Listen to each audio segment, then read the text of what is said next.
Many of these tests would document an ever-growing concern.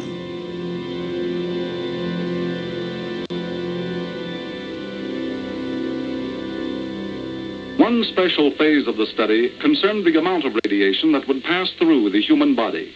This required instrumentation in the stomach.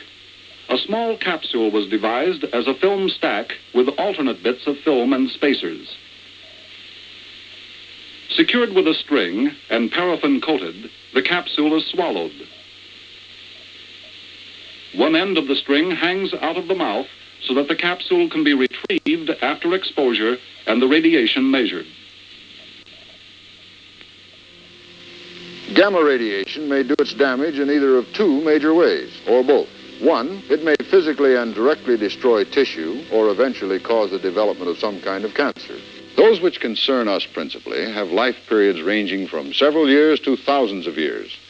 And they can do no harm unless they are taken into our bodies with food or drinking water, or in the air we breathe.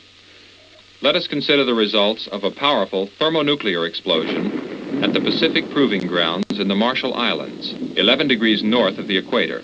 The huge cloud soars up, punches through the tropopause, and finally spreads and stabilizes as high as 70 or 80,000 feet, entirely within the stratosphere layer. This brings us to the most widely discussed fission product, strontium-90. Chemically similar to the soil calcium with which it becomes mixed, the strontium-90 follows calcium through its regular cycles into our plant food and into the bones, meat, and milk of our plant-eating animals. Reaching our own bodies, the strontium-90, like calcium, tends to be concentrated in our bone, particularly those of children who are building new bone. The radiation from strontium-90 has extremely short range in the body, so it causes no genetic threat to the reproductive cells. It does pose a threat to the bone marrow and the bone itself in the form of either leukemia or bone cancer.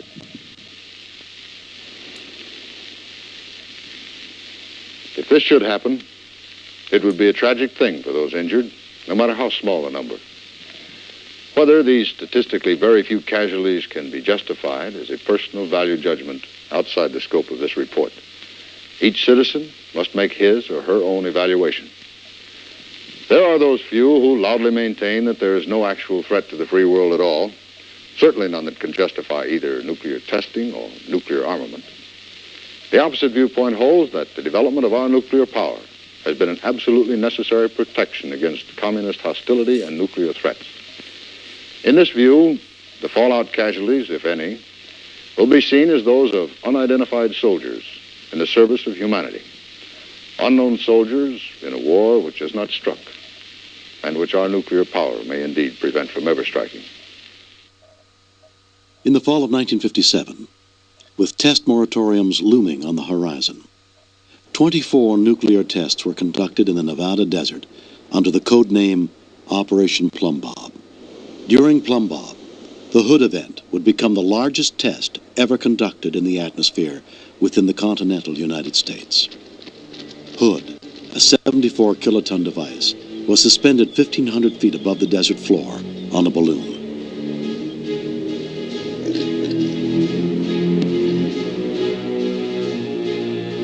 While new weapon designs continue to be tested, the Department of Defense used the series to accelerate military training in nuclear warfare while continuing its study of the effects from nuclear explosions.